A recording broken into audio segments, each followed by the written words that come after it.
Good afternoon, everybody. Welcome to the May 13th, 2026 CalPADS Q&A. My name is Paul Higgins. I am a data analyst working for CSIS supporting CalPADS.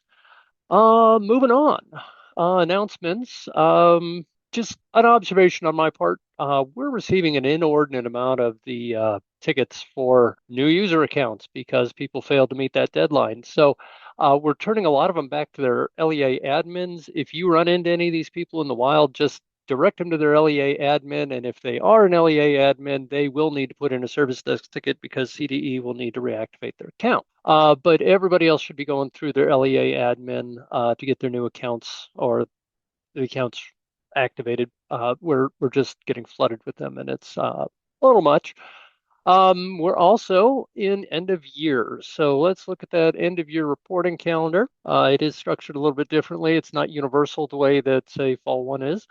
Um, Here we have a suggested zero error date for end of year 1 as of June 26th, with an initial certification deadline of July 17th and an amendment window running until the 31st of July. So everything for end of year 1 has to be done by July 31st with SELPA approval included.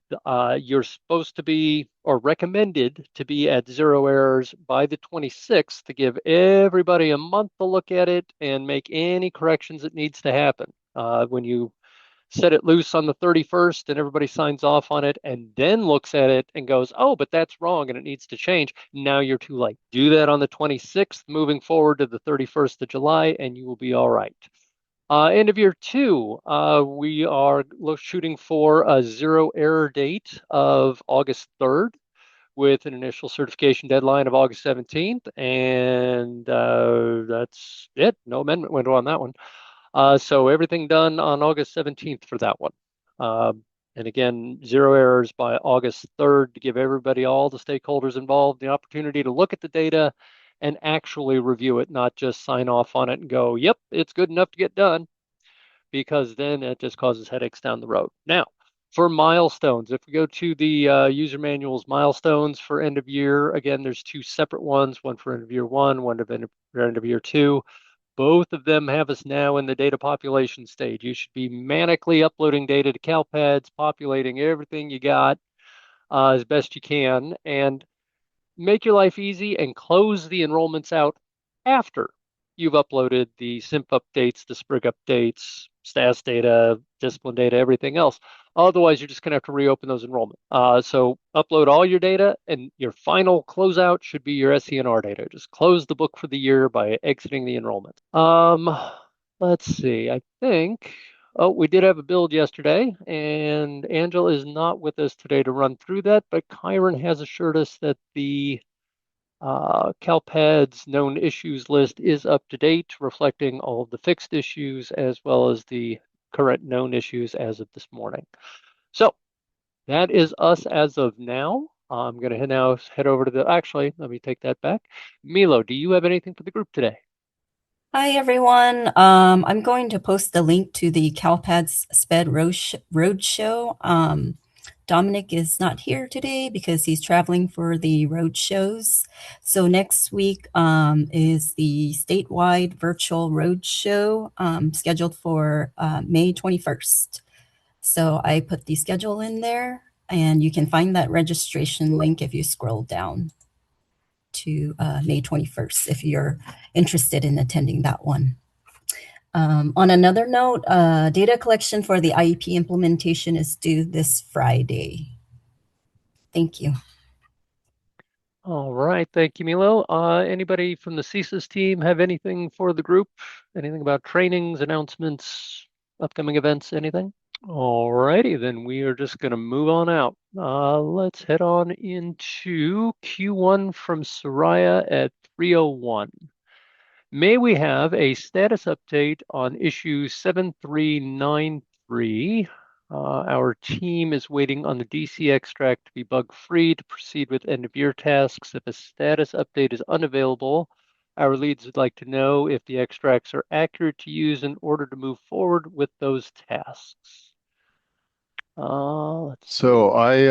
I looked it up and it has been assigned to a developer. It's still listed as active, so I'm sure that that developer will be working on it, but it looks like it's slated for a build for next week, maybe. But that depends on if he resolves it and they get the problem resolved, if it goes in or not. But it has been assigned to a developer. That's all I know. Thank you, Gary. Appreciate you looking that up. Sure. All right, Julianne, at 303 Q1, what state course codes should be used for students completing ESN courses for the alternative graduation pathway, and what credential is required for a teacher of record for these courses, specifically asking about high school, but also curious about middle and elementary school codes?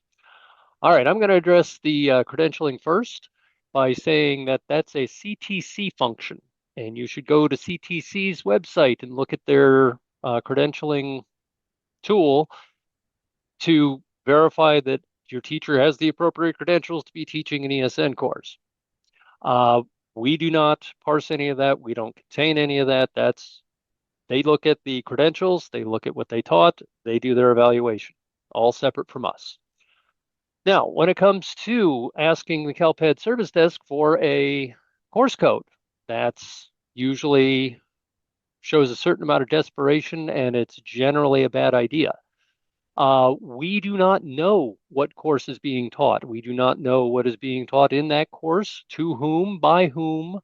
We don't know the course content. We know nothing about it except what you're putting in that ticket, which is exactly 5 lines long at this point. And a lot of that is just adjectives and adverbs and such. But asking us to do that, it, it removes you from the equation, and it's just us making a guess as to what should be there. The appropriate course is to talk to your curriculum staff.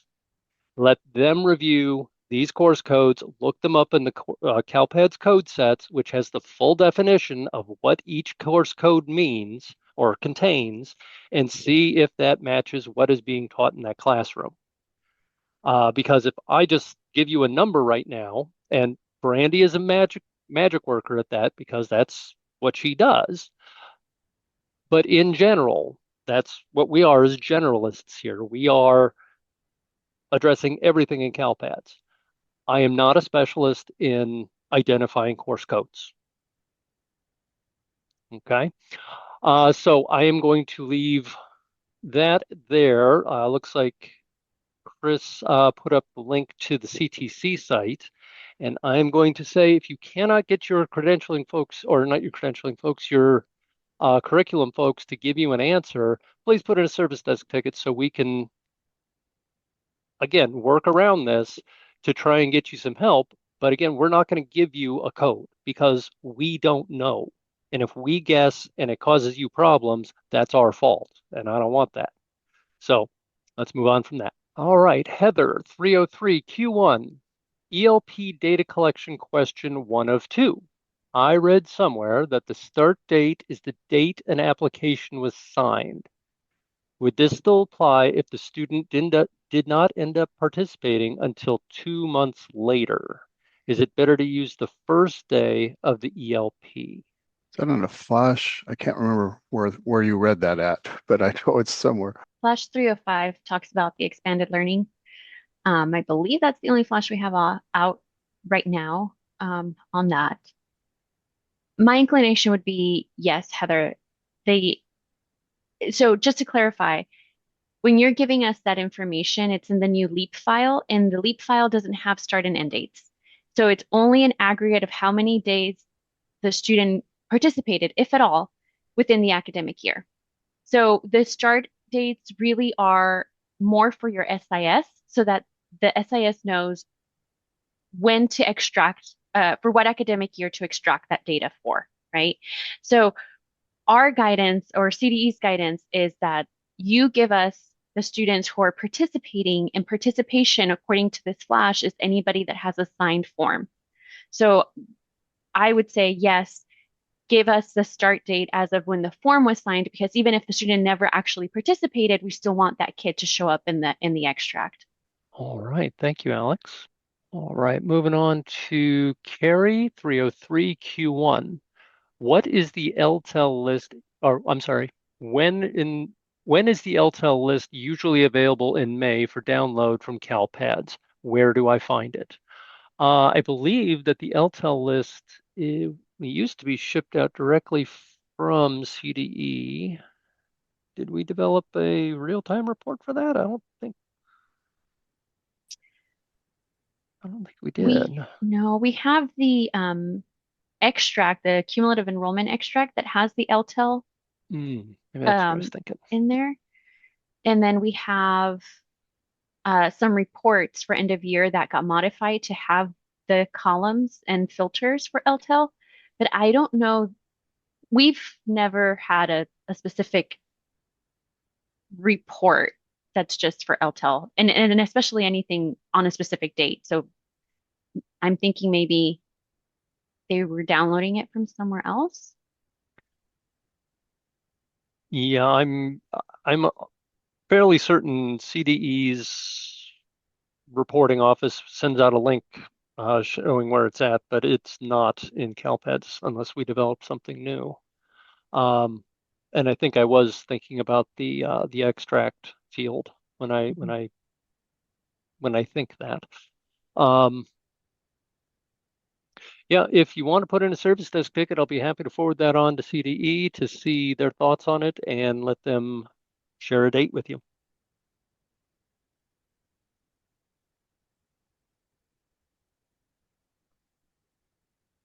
All right, anonymous participant 304. If a school is K-8 with all self-contained classes, can they certify end of year 2 before end of year 1, or will that cause an issue?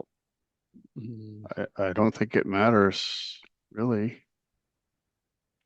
Yeah, I think that they were kind of waiting end of year 1 a little bit heavier and wanted it done sooner, but I've not heard anybody actually say that out loud. Um,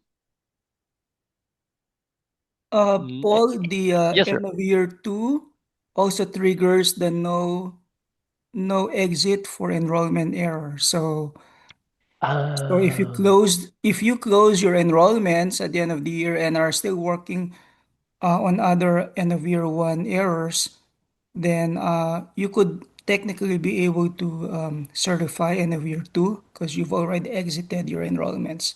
Other than that, you have to wait to close out your SENR records. And All right. So if you do close out your SENR records to certify fall 2 or end of year 2, that's going to cause you problems in end of year 1 if you're still uploading data. So Yes. just bear that in mind. Thank you, Kyron. I appreciate that.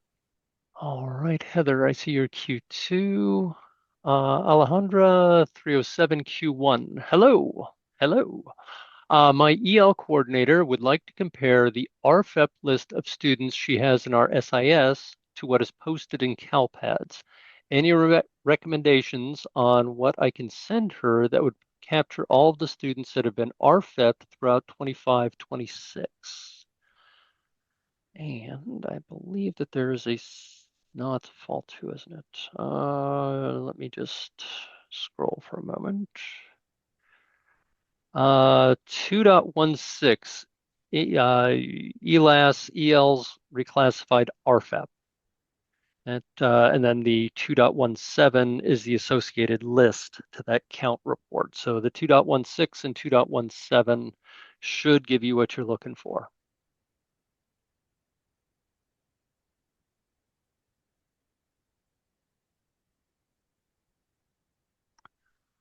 All right, Maureen 307 Q1. We have a 10th grader on independent study who has completed all requirements and is now a graduate. Do I need to change her grade level in CalPADS to 12th grader upon completion? No. If you look at the CalPADS valid code combinations document, there's exit code, reason versus grade level tab. And on it, if you look up the completion code 100, it will show that it's good for grades 10, 11, or 12. So there it is, right up on screen. So 10, 11, or 12, so you can graduate your 10th grader and wish them a good, happy, productive life of overachieving. Hopefully that they do that. So let's see, get rid of that one. Larney 308, Q1. Do we need an SENR to still be open to send CRSC and SCSC, the seal of biliteracy, UC, CSU, and all the other cohort information? The seal of biliteracy in the UC-CSU is in the SENR. So that will get posted when you close the enrollment. And if I recall correctly, the CRSC isn't going to be impacted by the SENR data, but the SCSC data may be. So beware of that. Out of everything you put up there, the SCSC data is going to would be problematic, I think, if you closed your enrollments. So keep the SENR open, upload the CRSC and the SCSC as well as the SCTE and all of that, and get it up there before closing out those SCNR records. Now, anonymous participant, this is actually Q2 for you, so I'm going to swing back around. And if you don't want to be lumped in as an anonymous participant and have all of your questions counted as one big question, rename yourself. Hover over your name, rename, first name, last name, organization. Moving on to Jenny 311 Q1. If a student was found categorically eligible for the free meals via erroneous foster, migrant, or homeless data entered into the local food services data system, what are the next steps to correct and clean up that data? Where can we find info about the repercussions or financial implications of the situation? So there was no, well, if an SBRG record was created in CalPADS, 181 or 182 for the FRPM data, or a homeless record was created, you want to take those out. When it comes to the impacts, open up a service desk ticket asking that exact question, and we will send it on to CDE's operation office, CalPADS operation office, and they will parse it through the system and see what they can answer for that. But again, as a generalist, I know a lot of the processes, but when it comes to, hey, we made a big mistake here on this one student, what's that going to cost us? Don't know that answer. So just open up a service desk ticket and we'll get that over to the people you need. Okay, Charlene 311 Q1. We have a TK student for next year. Our SpEd is asking how soon they can get the SSID. Is it okay to request the SSID for next year before 25-26 ends? Alex, you are the brain trust here. What's that? You can do it 6 months in advance. Perfect, thank you. Page 37 of the SSID enrollment procedures document. There we go. About that. Gary for the win. How do you have that memorized? Because I had a ticket earlier today.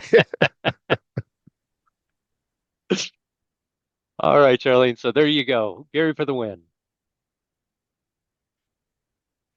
Moving on to Claudia 311 Q1.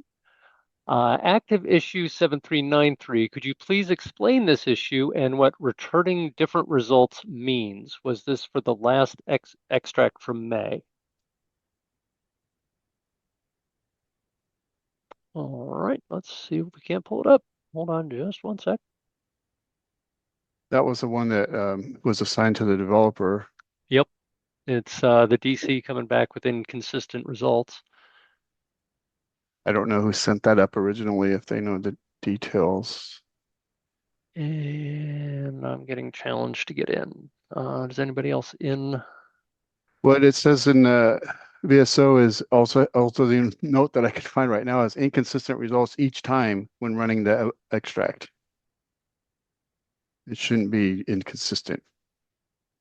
That's all. I'm sorry. That's all it says in the notes here. All right. So the ticket that created the bug identified inconsistent results when running the DC extract. That's what we know based on what's been created. So I don't have a more detailed answer for you that way to address your question directly, except to say that we have inconsistent results. So to me, that says running for a time frame, let's say from July 1st till today, and instead of getting a fixed number, running the exact same parameters each time, it was coming back with different numbers when you ran it the exact same way. So that's why it's up with the devs right now, and they're working on that. All right, Amber 312 Q1, looking into next year. I know we will close out homeless records at the end of this school year. If we have a student that is currently unhoused and we close their record this year, then next year they again confirm that they are unhoused. Do we use a start date of the start date of that year or when they provide that information, or do we use the start date of their current homeless record showing that they have been unhoused for an extended period of time? I would end date this year's homeless record with your school year end date, but whether it's May 15th, June 2nd, whatever it is. Otherwise, it'll get auto closed to June 30th. If they return next year and they're still unhoused, use your enrollment start date as the effective start date of that homeless program record. Alicia, 314 Q1. We have students that are taking CTE courses via CalAPS at various schools outside of the district. However, these sites and districts are not reporting these courses to CalPADS. How do we proceed to report these courses and for participation and completion status?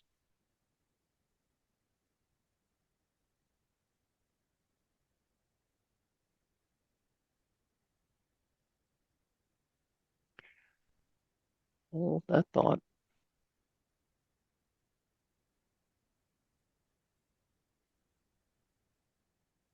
I am going to the system documentation page. Hold on, hold on.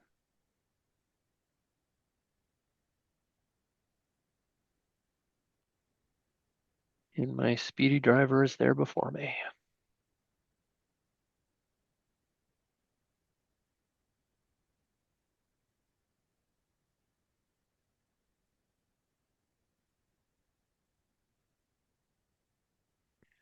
Yeah, all right, Gary, I'm just going to sit back and let you do the search at this point because Okay. you're already that far ahead of me.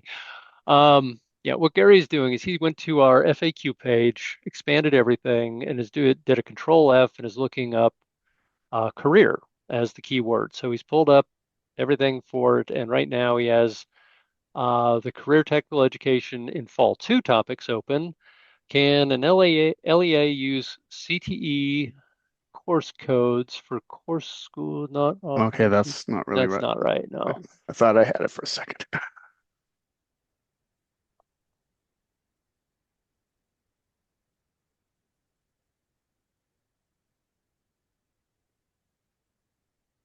No, that's still at the LEA, not by another outside agency.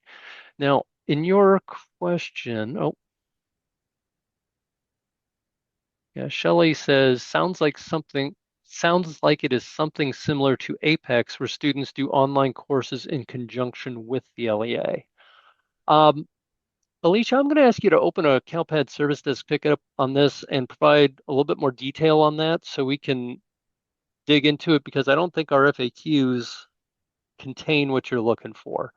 And I just want to make sure that everybody who's supposed to be reported gets reported, but people who are excluded are accurately excluded. So if you could just open a service desk ticket asking that question with a little bit more detail, I would appreciate that. I think that's the best advice, Paul. Although I did some research, CalAPS it seems to be an ROP, and generally, school districts report the courses that their students take at ROPs. ROPs have no access to CalPADS, have no way of reporting that information. But I think official guidance from the CDE is appropriate through a service ticket in this case. Thank you, Nate. Thank you very much. All right. Claudia, see your Q2. Jenny, see your Q2. Shelley, 317. My original Q1 was marked as answered live, but I did not hear the answer. Okay, let's go through that again. Q1, I know there is no such thing as a dumb question, but here you go. What year did Tom start entering EL, IFEP, ELAS records into CalPADS? Geez, was that like 8 or 9 or 10 years ago? See, I thought it Remember, was sooner Paul? more recent than that, Was it more recent? It was 1920. Or 2020? The Oh, academic year 1920. I'm 2019. sorry. the 1920 Sorry, school year. not 1920. The year 2019, 2020. Okay. I think. Okay. I think 1819 Oh, was a 1819? change between CELT and LPAC. So I think it would be in conjunction with that. I think I'm with you. Yeah. I mean, one of those. I agree, Nate. You can't modify any records, any EL beyond 2018. All right. So it looks like it's either the 1819 school year or the 1920 school year. Beyond that, if you want a more definitive answer, we could always push that up to CDE for you. So if you're truly curious, open a service desk ticket, we'll push it up. My AI assistant told me that as of July 1st, 2020, LEAs were prohibited from submitting EL and IFEP status through CalPADS and batch files. But are you really going to trust the AI, Nate? It goes in line with Alex. Yeah, but Alex has a pulse. I trust her a little more. Yeah, that's what I'm saying. It's in line with what Alex said. I'm a liar. She's not. So there you go. All right, that's moving down. Selena, 322, Q1. For SpEd 16 years and older, post-secondary transition indicator, does the agency representative IEP participation count against us if they are marked NA? I understand any N would count towards us, but what about NA? Thank you. Paul, I can take that one. Oh, please. Oh, okay. Hey, Selena, the NA does not count against you on the indicator 13. Well, that was very quick and concise. Thank you for that. All right.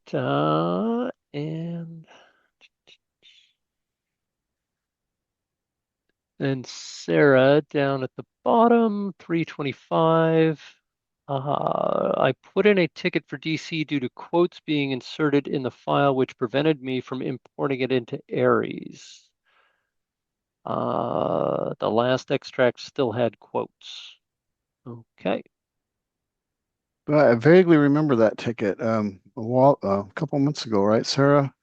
Did we escalate that as a defect? I'm gonna have to look that one up.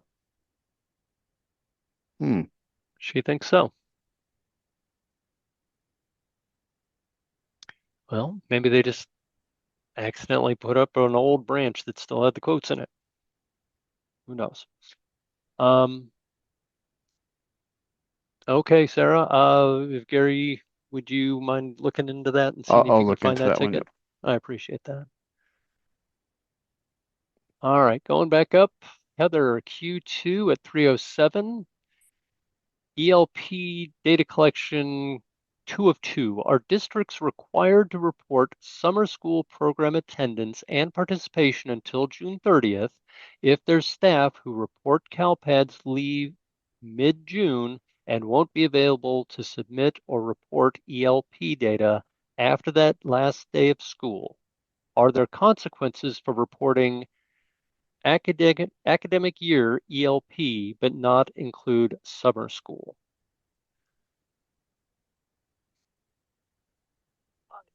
Generally, CalPADS doesn't deal with the summer. The extended school years, the summer schools, none of that is reported to CalPADS generally. In this case, though, Paul? Yes, please. If you have information, please. Yeah, for the expanded learning program, we're looking at the academic year, so that's 7/1 through 6/30. So even if the school year ends, but the student is still attending one of your programs over summer school, we would count those as days participated, or if it's before school year starts. So 7/1 through 6/30 is the scope. Um, Consequences, I don't know. I don't think I have that's above my pay grade, what would happen. Um, but you could submit that as a ticket and we could escalate that to CDE. All right. Thank you, Alex. All right. Anonymous participant at 309 Q1. Is there a CalPADS report that will provide the RFEP students along with the LEA or school where they were reclassified? That would be the 2.16, 2.17. Claudia at 315 Q2. For expanded learning, is the school year Alex mentioned referring to only the regular 180 school days, or should summer and, well, I think she just addressed this.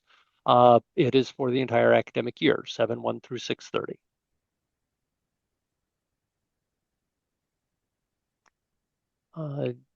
Jenny, 316 Q2.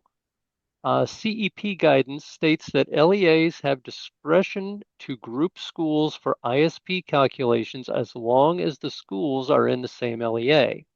How does this work for charter schools? Some are reported as their own LEA even though they are within the same charter group of the schools? Can charters be grouped for SEP, or are they their own reporting LEA in CalPADS?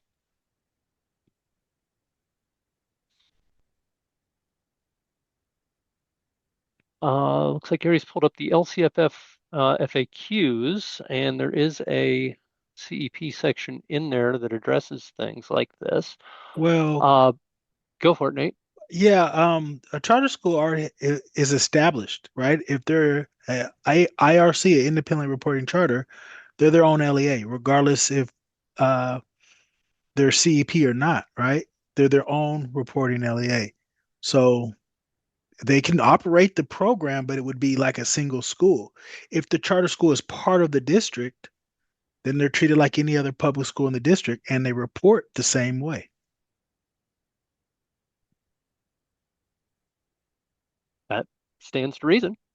If they're an IRC, then yeah. And then what's the time frame for an IRC to break away from the LEA and or to rejoin it annually? I don't know the time frame, but I know it's this period of time over the summer where they indicate if they're going to be an IRC or not. I don't have the exact date. Okay. We could probably find that out, Paul. Probably could. But yes, it's IRCs have the opportunity to separate from the LEA or rejoin the LEA at some point. But if they do separate, then they are their own reporting entities. Soraya 319 Q2. What SPED files are needed for a student to be marked as SPED in TOMS for testing?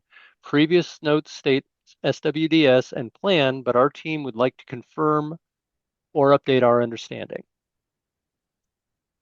My understanding is that it is a supported SWDS, so a SWDS with plan, meet, and serve data. But it's just the SWIDs and the plan that are mandatory because that says that they are eligible and what they are eligible for. And then the meetings detail everything else and the services show what they're getting. Now, one caution for you. If you are in your testing window right now and you change them to eligible and participating right now, that's going to be sent to Tom's and LPAC tonight. They'll get it tomorrow morning. They have 2 business days to incorporate it into their system, but during testing windows, they lock their systems to CalPADS changes to avoid eliminating records, adding incompatible records, so they lock the records. If you make this material change, you will need to contact them directly and say, I just added a student's SPED records to their CalPADS account. Please put them into the testing system so that I can add accommodations for them. So that's kind of where you're at right now, that if you're in the testing window, they're locked out to CalPADS changes. So any new data coming in is going to have to be appealed directly to LPAC or TOMS.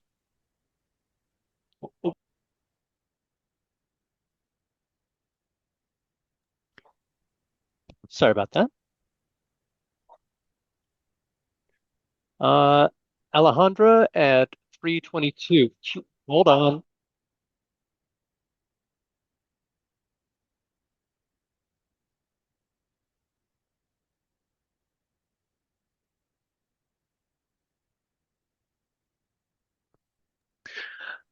I Okay. apologize for that. I'm soloing it today with dogs, and the mailman showed up. All right, I was talking with Alejandra, 322. Q2, follow-up question for RFEP reports 2.16 and 2.17. Do those reports include students that have RFEP'd within my LEA but left throughout the year to another LEA, or do these reports only show the students with active enrollments? Well, let's go to the report mapping guide and see what it says.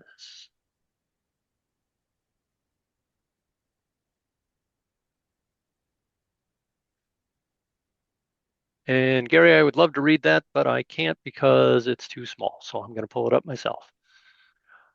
It says lists the students within ELAS at the selected school during the academic year by the school where the reclassification occurred, including closed schools.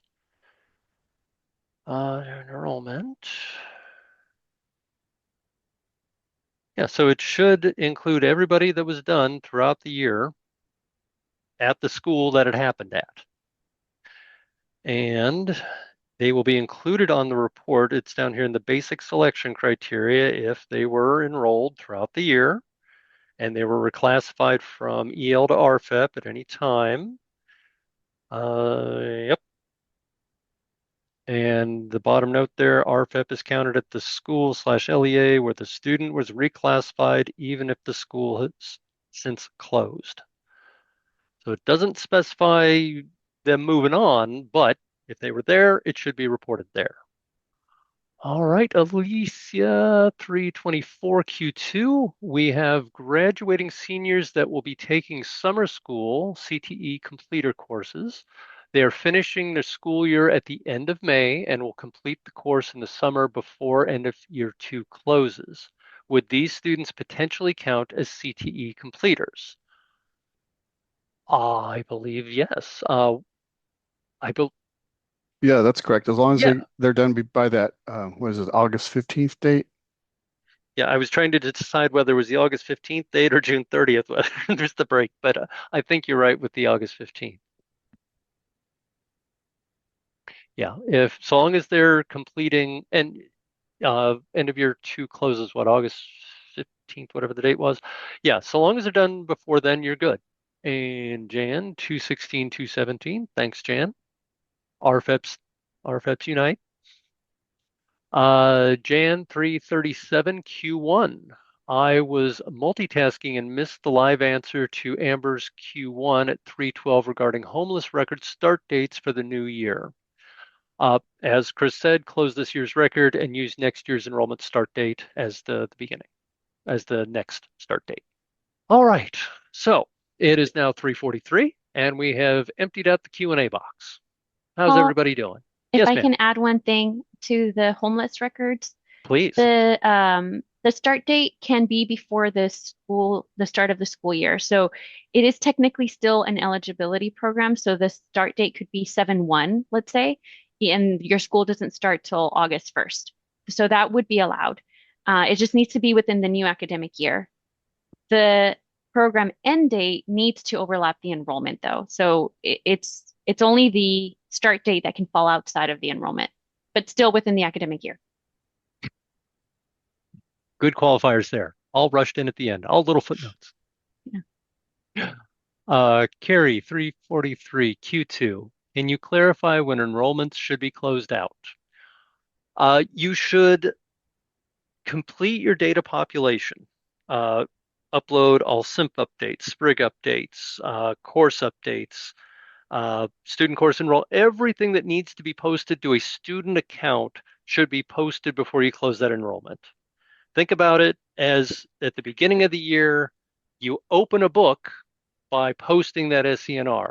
And throughout the year, every page is a new record. It's this record, that record. And the very end, you close the back cover by closing that SENR on the book for the year.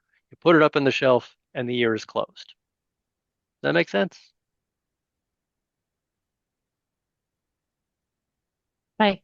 One more thing, sorry. Please. Just be also mindful that closing out exits will drop students from testing and TOMS. So just be mindful that your testing window has closed before you mass exit kids. You know, I love it when you come up with little notes like that because I would have forgotten completely about that and somebody would have done it. So thank you, Alex. Every time you have a little footnote, feel free to add it to my sentences. Shelley at 3:45, the report mapping guide for the 319 CTE completer has data as of June 30th.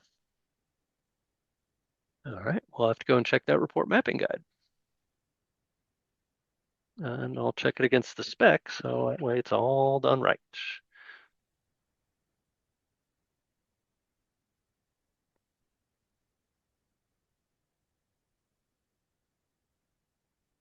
Right, 15. Okay, thank you, Shelley. I will look into that.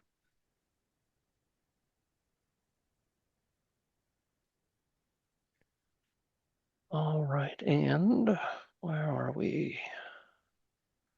All right, we've got 14 minutes left, and I am not feeling very entertaining today. I want to let Sarah know, as soon as this session's over, I'll look into the quotes in the DC extract. I couldn't multitask while I was trying to do documents too, so I will look into it after this meeting.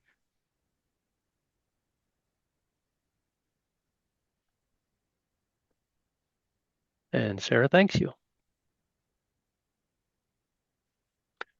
All right, everybody. If we don't have any other questions, no, well, so Alicia's summer class might not count. It doesn't seem right to me. I It think, doesn't seem right. That's why I want to yeah, look at it before yeah, I venture an opinion on that because I actually want to look at the report spec, not just the report yeah, mapping guide. Go back to the source materials. because a lot of folks take summer classes to get them in there, so I'm pretty sure Yep. that's right. Yep. All right, folks. With roughly 13 minutes to spare, I'm going to give that back to you. If you have any questions before the next Q&A, please put them into a service desk ticket. We'll get them back to you as quickly as we can. We're running pretty much on par. We're not too far behind in tickets, so you should be getting answers real quick on those. If you don't have anything pressing, we'll see you back here next week. And same bad channel, same bad time.